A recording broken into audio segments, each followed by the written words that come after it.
ओम। भूमि अखंड हो रहे सुरक्षित देश, युग युग तक जीवित रहे यही अमर संदेश, यही अमर संदेश।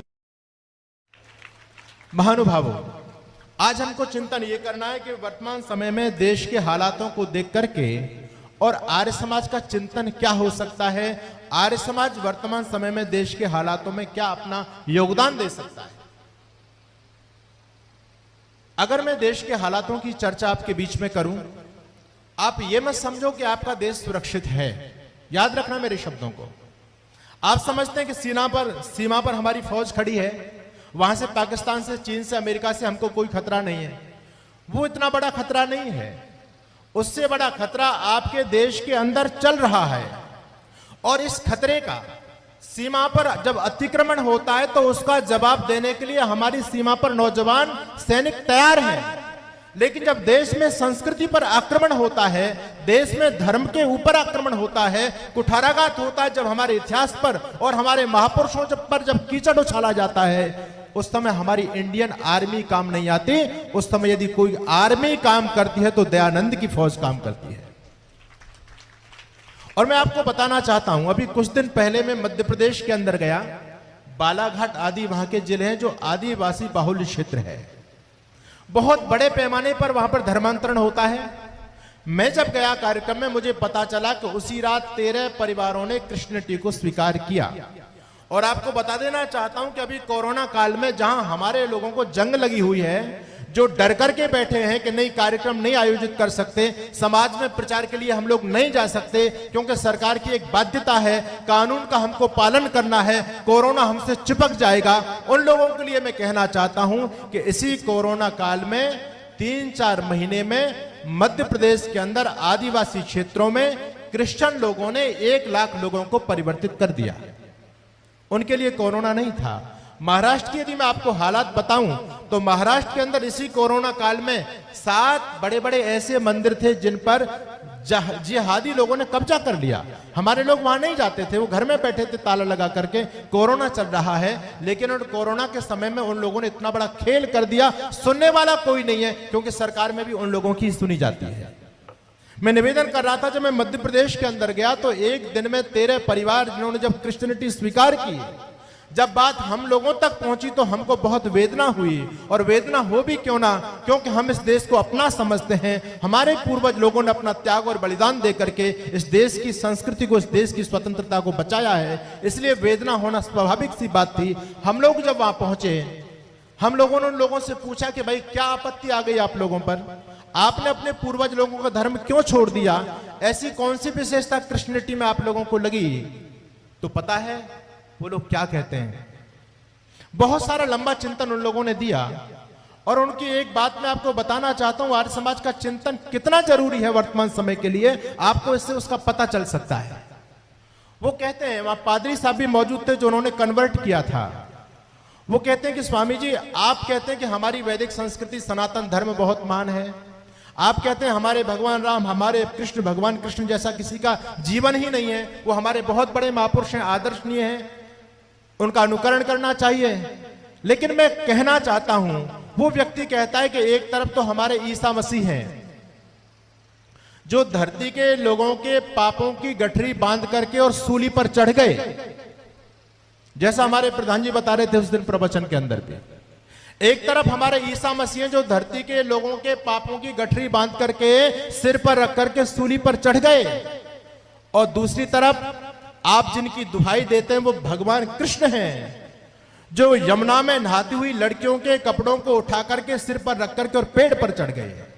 मैं आपसे पूछना चाहता हूं कि आप किसको, यदि आप निष्पक्ष रूप से अंक देना चाहते हैं तो आप ईसा मसीह को अंक देंगे या भगवान कृष्ण को अंक देंगे? इसका जवाब वहां की भोली भाली जनता पर कोई भी नहीं था, कुछ भी नहीं था। और केवल मैं भोली भाली जनता की बात नहीं करता, वहां हिंदूवादी संगठन भी पहुंचे हुए थे क्योंकि घटना कोई साधारण नहीं थी, बहुत बड़ी घटना थी। जब हिंदूवादी संगठनों ने यह बात सुनी तो केवल उनको गुस्सा आया, लेकिन समाधान उनके पास में भी कुछ नहीं था। समाधान यदि कोई दे सकता है तो दयानंद का शिष्य ही दे सकता है। समाधान यदि कोई उनका कर सकता है तो आर्य समाज का एक सन्यासी या विद्वान ही कर सकता है, जिसने ऋषि दयानंद की वेदना को और पीड़ा को समझा और पढ़ा है। मैंने उन लोगों को बताया कि यह सारा का सारा फेक है, गलत है। ये सारी की सारी धारणाएं, भगवान कृष्ण के जीवन को कलंकित किया लोगों ने, उन पर दोषारोपण किया, कीचड़ उछाली गई। क्यों? आप कभी चिंतन करो। आज ये वेदना हम केवल क्रिश्चियन लोगों पर गालियां दें, उनको मुसलमान लोगों को गालियां दें कि वो हमारे धर्म के बारे में ऐसा बोलते हैं, ऐसा कहते हैं, कृष्ण के बारे में, राम के बारे में। उन्होंने जितना बिगाड़ नहीं किया जितना हमारे अपने लोगों ने अपनी संस्कृति का बिगाड़ किया है। अभी देखें आप लोग, एक सीरियल बना है, राधा कृष्ण नाम का सीरियल है, और वो सीरियल बहुत ज्यादा व्यापक हो रहा है। कुछ सोशल मीडिया पर आप लोगों ने पोस्टें भी पढ़ी होंगी। उस राधा कृष्ण नाम के सीरियल के अंदर भगवान कृष्ण और राधा का संबंध दिखाया गया है। विवाह का प्रस्ताव भगवान स्वयं कृष्ण राधा से प्रस्ताव लेके जाते हैं कि तुम मेरे साथ में विवाह करो। उनकी लीलाएं दिखाई गई हैं। आप चिंतन करें, बहुत से लोग ये कहते हैं कि आर्य समाज के लोग खंडन मंडन करते हैं, लेकिन खंडन मंडन की बात नहीं है। मैं आपको वो चीज बताना चाहता हूं जिससे आपकी संस्कृति और आपका देश खतरे में जा रहा है। इन्हीं सारी चीजों को लेकर के विदेशी विधर्मी शक्तियां हम पर आक्षेप करती हैं। वो कहती है, एक तरफ आप भगवान कृष्ण को योगेश्वर कहते हैं, एक तरफ कहते हैं कि बहुत बड़े आप्त पुरुष थे, लेकिन जब हम उनके जीवन को देखते हैं, सीरियल को देखते हैं, तो वो राधा के साथ अपना संबंध स्थापित करते हैं। कौन थी राधा? ये क्या भगवान कृष्ण की पत्नी थी? दुर्भाग्य की बात है कि आज 80-90% भगवान कृष्ण के भक्तों को यह नहीं पता कि भगवान श्री कृष्ण की पत्नी का क्या नाम था। वो सब के सब राधा समझते हैं, माता रुक्मिणी के विषय में कोई नहीं जानता। ये वेदना आर्य समाज की है। कितना दोषारोपण भगवान श्री कृष्ण के चरित्र पर लोगों ने किया, और आज उसी का परिणाम, आप उसी के प्रतिफल के रूप में वर्तमान समय में आज बहुत बड़े पैमाने पर साहित्य लिखा गया है, जिस पर भगवान श्री कृष्ण के जीवन के बिंदुओं को लेकर के बहुत बड़ी बड़ी व्याख्या लोगों ने की है। और वो लोग कहते हैं कि मोहम्मद साहब तो कुछ भी नहीं। अरे तुम मोहम्मद पर उंगली तो उठाते हो, लेकिन कृष्ण के जीवन को देख लो। माता बहनों सज्जनों, मैं निवेदन करना चाहता हूं, आपको यदि कृष्ण का वास्तविक इतिहास पढ़ना है, आप आइए ऋषि दयानंद के पास में, आइए आर्य समाज के पास में आइए, और ऋषि दयानंद की वेदना को देखिए। महर्षि दयानंद क्या कहते हैं? वर्तमान समय में जब महापुरुषों का जीवन दूषण किया गया तो ऋषि की वेदना फूट पड़ी, और महर्षि दयानंद उसी व्यक्ति को ललकारते हैं, उस व्यक्ति को फटकारते हैं, और यहां तक कह देते हैं, ए भागवत बनाने वाले, यदि तू अपने मां के गर्भ में ही मर गया होता तो हिंदू समाज की इतनी दुर्दशा नहीं होती। कितनी बड़ी वेदना है। ऋषि दयानंद मूल पर जाते हैं, समझते हैं बिगाड़ कहां से हुआ है। आज चिंतन हमको भी यह करना है। अगर राष्ट्र समाज संस्कृति बचेगी तो आर्य समाज के चिंतन से बचेगी। वर्तमान समय में मैं पूरे देश में जाता हूं और देश के पूरे हालातों को देख रहा हूं। केवल एक ही दर्शन ऐसा है, एक ही दृष्टि ऐसी है ऋषि दयानंद की, जिस दृष्टि से हम विधर्मियों का मुकाबला कर सकते हैं। बाकी किसी के पास कोई सामर्थ्य नहीं। और वेदना आज की नहीं है। मैं आपको एक इतिहास की घटना बताना चाहता हूं। गाजियाबाद उत्तर प्रदेश में जिला है। गाजियाबाद के अंदर आज भी ये चल रहा है, पुराने समय की बात नहीं है, बिल्कुल ये घटना आज भी घटित हो रही है। गाजियाबाद के अंदर एक पादरी आता है, और पादरी ने आकर के एक सभा बुलाई, और उस सभा में यह घोषणा कर दी कि मैं शास्त्रार्थ करूंगा, और शास्त्रार्थ से पहले हिंदू लोगों से कुछ प्रश्न पूछना चाहता हूं। लोगों ने कहा, पूछो, क्या प्रश्न पूछना चाहते हो? उस व्यक्ति ने कहा, मैं प्रश्नोत्तर तो बाद में करूंगा, पहले तुम लोग जिस भगवान की पूजा करते हैं और हम जिस भगवान की पूजा करते हैं, पहले दोनों भगवान की मैं परीक्षा करना चाहता हूं। ये भोले भाले लोग, सनातनी लोग, स्वाध्याय इनका कुछ होता नहीं, चिंतन इनका कुछ होता नहीं, बस भावावेश में आकर के कह दिया, कहो पादरी साहब, आप हमारे भगवान की कैसे परीक्षा लेना चाहते हैं? पादरी बड़ा दुष्ट था, नालायक था, और वो कूट व्यक्ति था, क्रूर व्यक्ति था। उस व्यक्ति ने क्या किया, उसके पास में दो मूर्तियां थी, एक भगवान कृष्ण की मूर्ति थी और एक ईसा मसीह की मूर्ति थी। और देखने में मूर्तियां बिल्कुल एक जैसी, कलर भी एक जैसा, साइज भी एक जैसा। लेकिन वो पादरी उन मूर्तियों के पास में किसी को आने नहीं देता था। बोला परीक्षा लेंगे हम दोनों भगवानों की, और जिसका भगवान जीत जाएगा, हारने वाले व्यक्ति को उसी के भगवान को पूजना पड़ेगा, उसके भगवान को मानना पड़ेगा। लोगों ने कह दिया कि ठीक है। अब परीक्षा जब शुरू होती है माताओं बहनों सज्जनों, तो पादरी कहता है कि हम जल परीक्षा लेंगे। उसने जल मंगाया और एक बर्तन में जिसमें जल था, उस जल के अंदर दोनों मूर्तियों को डाल दिया। जब दोनों मूर्तियों को जल में छोड़ देता है तो भगवान कृष्ण की मूर्ति डूब गई और ईसा मसीह की मूर्ति तैर गई। ये जब देखा तो पादरी ने तालियां बजा दी, और हमारे जो सनातनी लोग थे, भोले भाले लोग, उनका दिमाग विवेक ज्यादा काम नहीं कर रहा था, उन्होंने भी ताली बजा दी और उन्होंने कहा देखो यहां पर भगवानों की परीक्षा होती है, कौन हारा है कौन जीता है आप सामान्य सा व्यक्ति भी निर्णय कर सकता है। तुम्हारा भगवान कृष्ण जिसको तुम भगवान मानते हो वो तो डूब गया, अब जब खुद डूब गया तुम्हारा भगवान तो तुमको क्या तारेगा। और एक तरफ हमारा ईसा मसीह है, ये तैर रहा है। लोगों ने तालियां बजा दी। बहुत बड़े पैमाने पर सनातनी लोगों के धर्मांतरण की योजना बनी। जब ये बात आर्य समाज के सन्यासी अमर स्वामी जी को पता चला, अमर स्वामी जी तत्काल जाते हैं, क्रांतिकारी सन्यासी थे, वो सारा का सारा षड्यंत्र समझ गए। षड्यंत्र को समझने में समय नहीं लगा स्वामी जी को, और स्वामी जी पहुंचे और कहने लगे पादरी तू भगवानों की परीक्षा लेता है? बोले हाँ स्वामी जी। बोले तूने अपने ढंग से परीक्षा कर ली? बोले कर ली। बोले अब हम अपने ढंग से परीक्षा लेंगे। पादरी घबरा गया। पादरी समझ गया कि आर्य समाज का आदमी छोड़ने वाला नहीं है। स्वामी जी ने कहा हम अपने ढंग से परीक्षा लेंगे। अरे तुम तो ईसाई हो, तुम्हारे यहां जल परीक्षा होती है, लेकिन हम सनातनी लोग हैं, हमारे यहां अग्नि परीक्षा होती है। स्वामी जी ने कहा कि दोनों भगवानों की मूर्तियों को अग्नि में रखा जाएगा।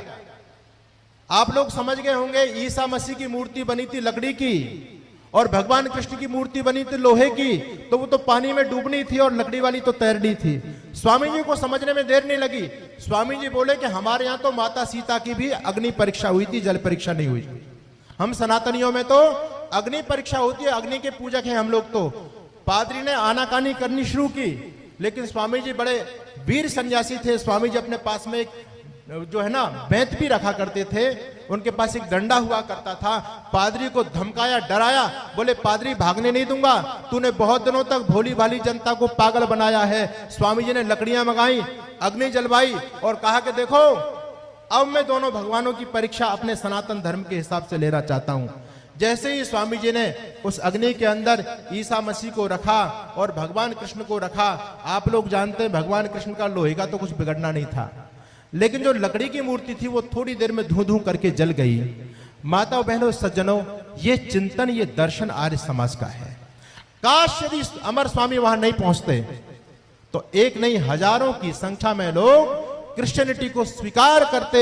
आज भी ये देश आपकी सनातन संस्कृति बची हुई है तो निश्चित रूप से वो आर्य समाज के बलबूते पर बची हुई है, ऋषि दयानंद के दर्शन से बची हुई है। मैं निवेदन आप लोगों से यही करना चाहता हूं, आज हमको ये चिंतन करना पड़ेगा।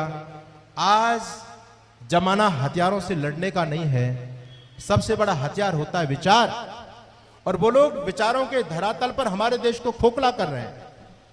किसी को भी देख लो, बहुत से लोग कुरान लेकर के आता है, कोई व्यक्ति कुछ लेकर के आता है, कोई बाइबल लेकर के आता है, और हमारे जो धर्म के ग्रंथ हैं, ऐतिहासिक जो ग्रंथ हैं, जिन ग्रंथों में बहुत बड़े पैमाने पर मिलावट की गई है, पहले तो ये दुष्ट नालायक लोग हमारे धर्म ग्रंथों में मिलावट करवाते हैं। कुछ दिनों बाद जब वो धर्म ग्रंथ समाज में रस बस जाता है, उसके बाद उन्हीं पॉइंटों को उठा करके पुस्तक लिख देते हैं और कहते हैं कि देखो जो हिंदुओं के भगवान हैं उनकी क्या दुर्दशा है, उनका क्या चरित्र है, क्या ऐसे भगवान को पूजना चाहिए। भोले भाले लोग बुद्धि पर जोर नहीं देते, सोच नहीं पाते और उनके षड्यंत्र में फंस जाते हैं। मैं आप लोगों से निवेदन यही करना चाहता हूं, वर्तमान समय में ऋषि दयानंद के सिद्धांतों की राष्ट्र समाज को, विश्व को प्रबल आवश्यकता है। आपका सनातन धर्म संस्कृति यदि बचेगी तो निश्चित रूप से आर्य समाज के ऋषि दयानंद के दर्शन से ही बच सकती है। हालात देश के बहुत बड़े हैं, बहुत नाजुक हालात हैं। आप लोग जानते हैं, मैं पहले भी चर्चा कर चुका हूं, आपके जालंधर जिले के अंदर जहां पर आप बैठे हैं, एशिया का सबसे बड़ा चर्च बन रहा है